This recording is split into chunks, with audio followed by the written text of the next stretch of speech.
July 1997, Shorthand Tamil Junior Grade. Get ready for the dictation. 10 seconds. 5 seconds. Start.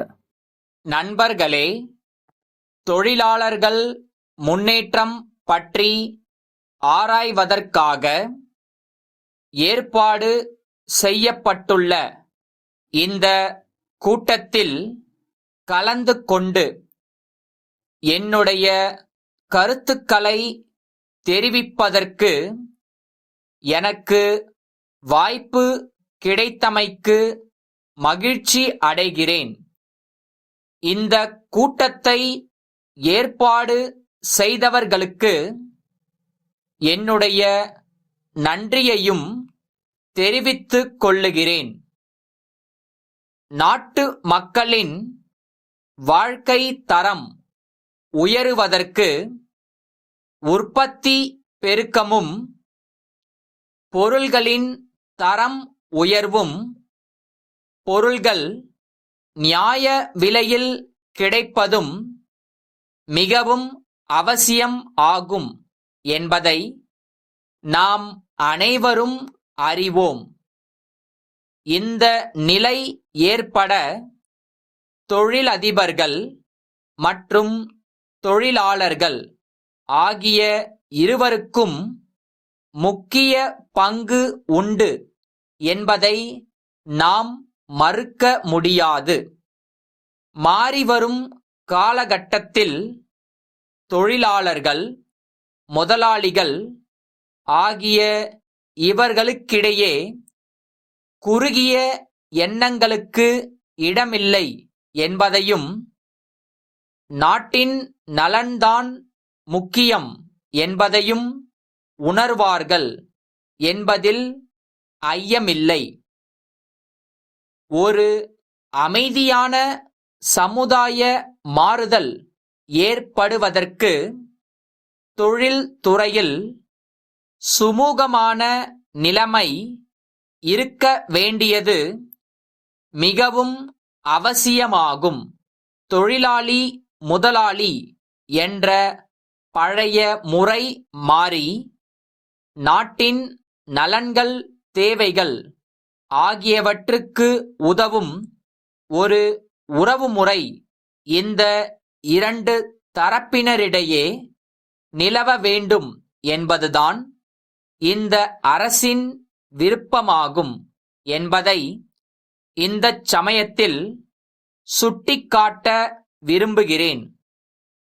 அடுத்தபடியாக, நமது நாட்டிலுள்ள தொழிலாளர்களுக்கு முழு அளவில் சமூக பாதுகாப்பு இல்லை என்றும், நிர்வாகத்தின் தவறுகளினால் பெரிதும் பாதிக்கப்படுபவர்கள் இவர்கள்தான் என்றும் இங்கு தெரிவிக்கப்பட்டது.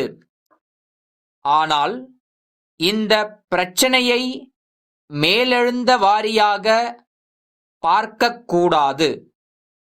நன்கு ஆராய்ந்து பார்த்தால் தவறுகளை ஒரு தலைபட்சமாக மதிப்பிடுவது தவறு என்பது புலப்படும்.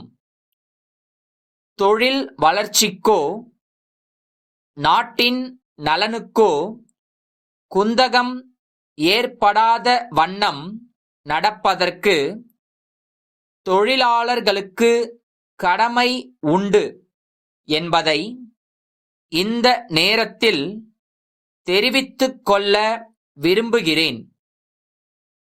தேவையற்ற செலவுகள் குறைக்கப்பட்டு உற்பத்தியில் பெருக்கம் காணப்பட்டால்தான் தொழிலில் லாபம் ஏற்படும் என்பதும், அதனால் தங்களுக்கும் பலன் கிட்டும் என்பதும் தொழிலாளர்களுக்கு நன்கு புரிய வேண்டும் என்பதையும் சுட்டிக்காட்ட விரும்புகிறேன்.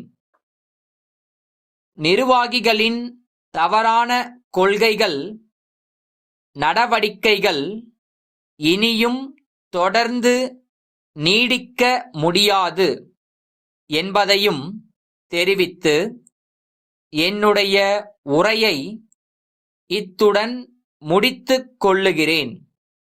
நன்றி, வணக்கம். கோயமுத்தூர் திரு எஸ். செல்வம் என்பவரிடமிருந்து மைசூர் குமரன் பட்டு மாளிகையின் மேலாளருக்கு அனுப்பப்படும் கடிதம். அன்புடையீர், தாங்கள் விற்பனை செய்யும் மைசூர் பட்டுப் புடவைகள் பற்றிய விளம்பரம் ஒன்றினை இன்றைய செய்தித்தாளில் பார்த்தேன். அடுத்த திங்கள் நடைபெறும் என் மகள் திருமணத்திற்காக சில பட்டுப் புடவைகள் வாங்க எண்ணியுள்ளோம். ஆகவே தாங்கள் விற்பனை செய்யும் பல்வேறு நவீன பட்டுப் புடவைகளின் வண்ணங்கள், தரங்கள், விலைகள் போன்ற அனைத்து விவரங்களையும் எங்களுக்கு உடனடியாக தெரிவிக்கும்படி கேட்டுக்கொள்ளுகிறேன். மேலும் புடவைகள் பற்றிய மேலே கூறிய விவரங்கள் அனைத்தும் அடங்கிய பட்டியல் இருந்தால் அதன் நகல் ஒன்றினை எங்களுக்கு அனுப்பி வைக்கும்படியும் கேட்டுக்கொள்ளுகிறேன். விவரங்கள் கிடைத்தவுடன் நேரில் வந்து தேவையான புடவைகளை வாங்குவோம் என்பதை தெரிவித்துக் கொள்ளுகிறேன். தங்களின் விரைவான பதிலை எதிர்பார்க்கிறேன். தங்கள் உண்மையுள்ள